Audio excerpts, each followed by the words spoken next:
Here we go. All right. Hello, everybody, and welcome to Unit 1. My name is Christine Hull, and this is the National Finals Invitational. And we have Fishers Junior High School from Indiana here with us today.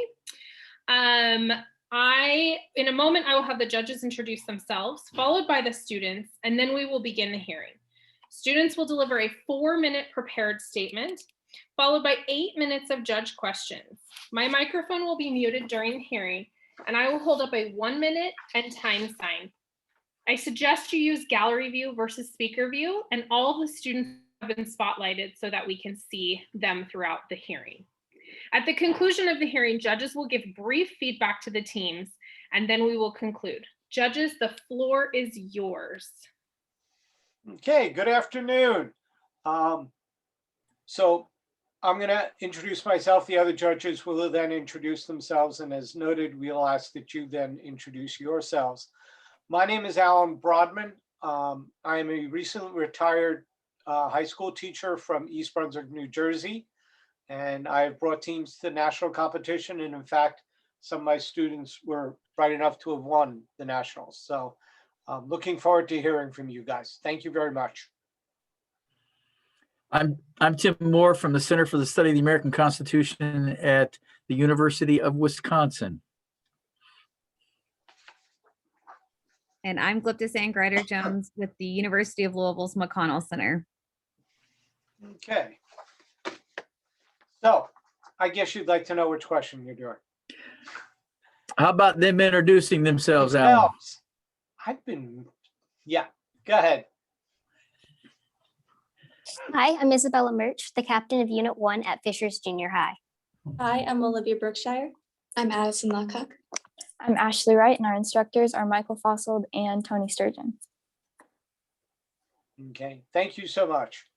Now I bet you want to know which question you're doing. That would be question number 1. Okay, and I will read that question to you. What is a constitution and a constitutional government? What is Republican government? How can constitutional governments be organized to prevent the abuse of power and protect natural rights? How can higher or fundamental law be distinguished from statutory or ordinary laws that governments regularly create and enforce? You may begin.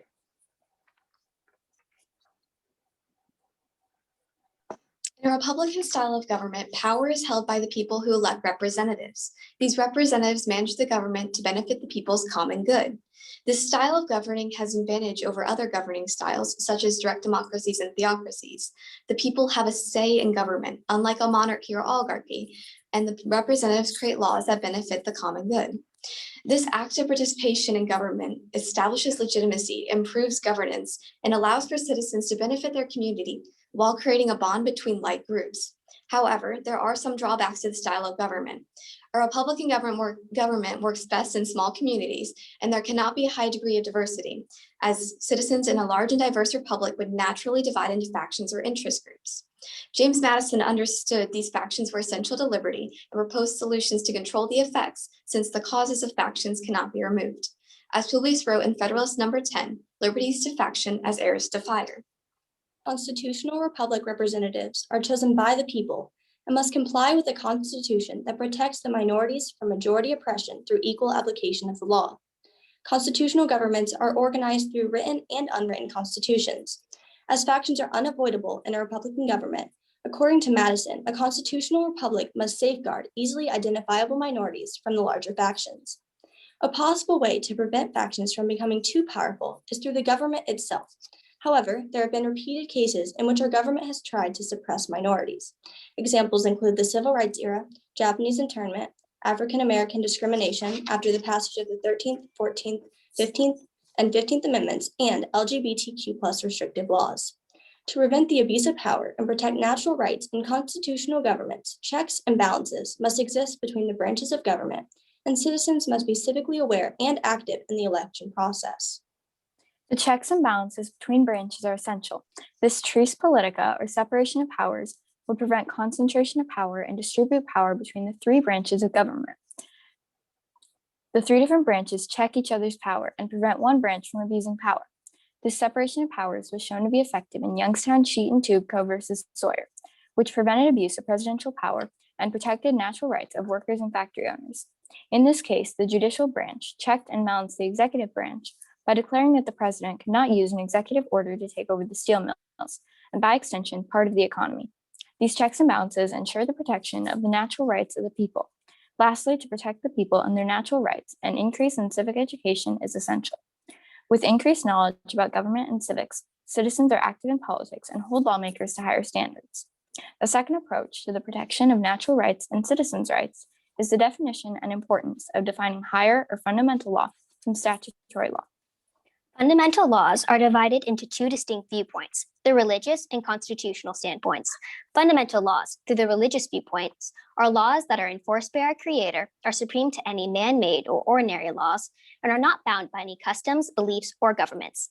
These laws include natural laws, which is defined by John Locke, include life, liberty, and property. Constitutional fundamental laws are regarded as basic and non-reversible by ordinary judicial or legislative action. This is supported in Article 6 of the Constitution, which states that the Constitution is the supreme law of the land. Comparably, Thomas Jefferson wrote in the Declaration of Independence that all individuals are endowed by their Creator with certain unalienable rights. Statutory law differs from higher law, as the core ideals of common good and justice in higher law are not limited by any laws, unlike statutory laws. Statutory law is enforced by the people, lawmakers, and law enforcers, whereas higher law is regarded as being higher and pure. We have finished our testimony and are now ready for your follow-up questions. Okay, thank you very much. All right, so you addressed this idea of limited government and its capacity, the power of government to be restricted. I'd like you to evaluate how historically we have done, how well we have done, our system has done in essence with this. And in fact, if you'd like, you can give them a grade, as your teacher might give you a grade on one of your assignments. So please. Could you please repeat the question for me? I did not hear Zoom. What I'm asking you to do is you talked about this idea of limited government. Okay. What I'd like you to do is to evaluate how good a job we have done in our system in limiting government. And again, if you'd like to, you may go ahead and give it a grade. So. Well, I would say the separation of powers between our branches, judicial, legislative, and executive, is fairly decent at limiting the power that each branch has and can also prevent abuse of power. So in sense of the structure of our government and being separated by the separation of powers, I would say that that grade would be around a B or a B plus, because there have been cases in which a branch has gained too much power, as shown with the Youngstown Sheet and Tube Co., where other branches had to check that particular branch. Similar to that done with Japanese internment through the Aliens and Seditions Act, when I think that the executive overstepped its boundaries and overall the government was not as limited as it should have been. It's important to note that the executive power, as written in the Constitution, is not what it is today. The executive power has grown a lot, especially with executive orders. Both of the examples that my colleagues mentioned previously with the Youngstown Sheet and Tube Co. case and the Japanese internment, both were caused by an executive order that is not in the Constitution. I'd say the Supreme Court did a good job when it overturned the case of Trump v. Hawaii.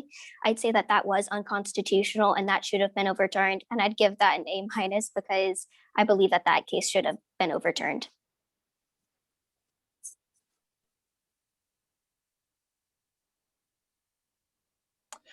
Unwritten constitutions. What do you think about that being a way to function as higher law?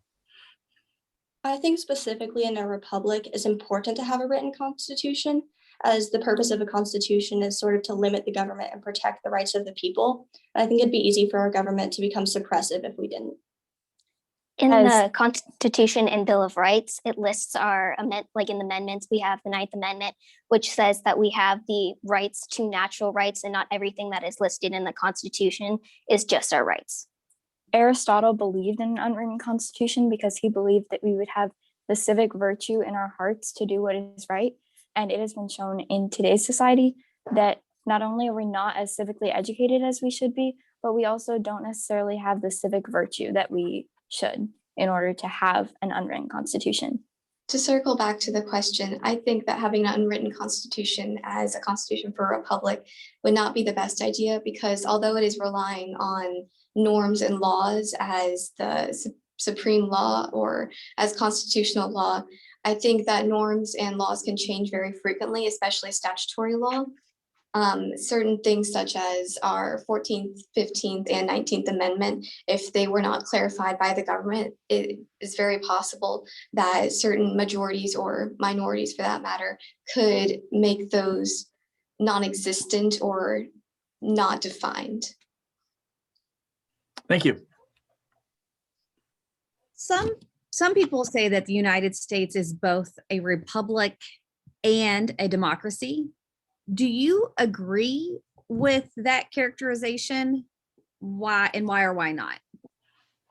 Again, some people say it's both a democracy and a republic. Do you agree? Why or why not? I would say that we're more a republic because we elect representatives who then make decisions for us.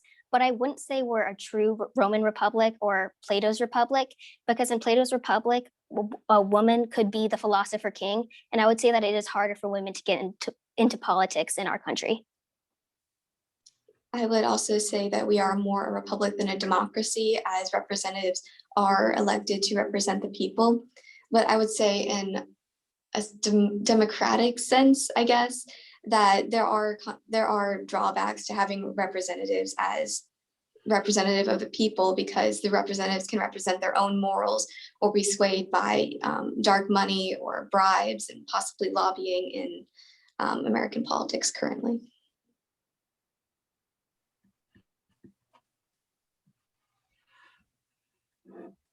Thank you. Okay. Go ahead, Alan. Go ahead, Tim. Hey, do you like, would a longer constitution be better than a shorter constitution? I'm asking these constitutional theory questions. Would a longer one be better than a shorter one as higher law? I mean, in some ways, yes, because it is good to like be very specific in the Constitution, but also you don't want to infringe too much on people's natural rights. As Locke stated, you should only take as much, the government should only take as much natural rights as is absolutely necessary. So while yes, you do want to be specific in the Constitution and make sure that you are including everyone, you don't want to take too many natural rights. I agree with Ashley. I think if we had a longer constitution, it would get too specific and it would clarify exactly every single right that we could have. We might not have the Ninth Amendment, which says that we do have other rights that are not listed in the Constitution. One example of a longer constitution is in North Korea, and they have a very Hobbesian type of government where they have very little liberty, and I think that that's what can happen with a longer constitution.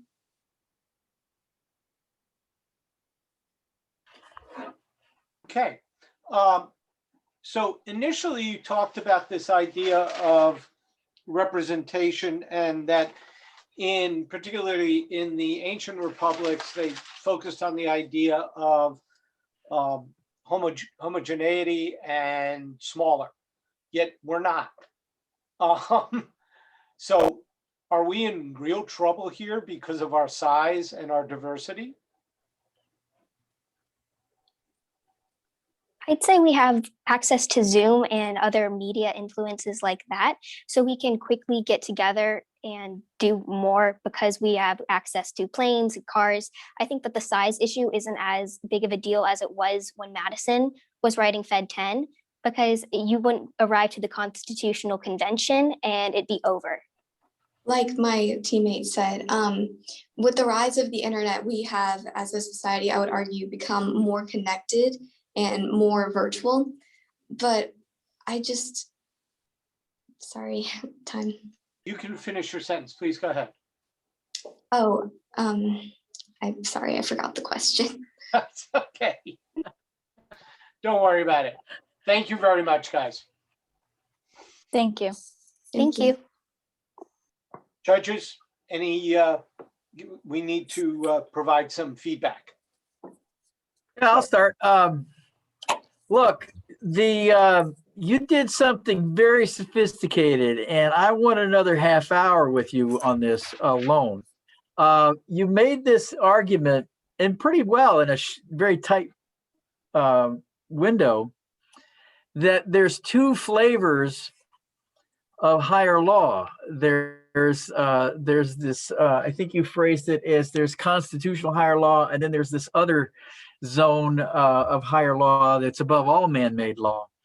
I would love to explore that, because that is a very nuanced approach to higher law, and it demonstrates that you're not you're looking at these concepts not in very binary ways. And so I appreciated that distinction, and I would have loved to spend some time on that, and maybe a little bit about King's letter from a Birmingham jail and invoking higher law, religious higher law. So that stood out. Your understanding of maybe, I think you got a little grade inflation in terms of B here on how well we're doing if you're citing Japanese internment and then nefarious Truman wanting to control the economy. But I mean, you use those pieces of evidence very well, and I thought that was interesting. In reference to Plato as having the women philosopher queens, was a nice catch. If I was in addition to that extra half hour I want with you, I would really want to push you on this idea of Zoom as obliterated geography. Now I'm also intrigued. You want to take Madison on. You want to take him on, and I think there's something to that. So I've enjoyed this session quite a lot. So thank you. Also agree, enjoyed your presentation, the breadth of information you shared both in your opening statement and then also in your responses. Also, particularly the nuance there of recognizing the differences in types of republics. Would have enjoyed more conversation about elements of democracy, today. Again, would have loved to continue the conversation for at least another half hour. So continue to use as many examples. I thought another great thing that you all did was when you used your examples, you were clearly linking back as to how they apply to the question at hand. Continue to do that. That's always a great strength, and good luck as you all move forward. I agree with everything that's been said. This is replete with some strong examples, some interesting ideas. I mean, you had a conversation with us, and that's the goal, okay? And I know that's something I always hyped with my students, and I'm sure your teachers have as well. The bottom line is we're just here, we want to talk to you about this stuff, and we had that conversation and greatly enjoyed it. Again, Trump versus Hawaii example, I'm not going to repeat what my peers have talked about, but just really a nice, very nice connection here. I'm going to take my prerogative and tell you folks were wonderful. You need to thank your teachers as well, because they, I'm sure, helped you significantly. So for both the students and the teachers, excellent job, guys. Thank you very much.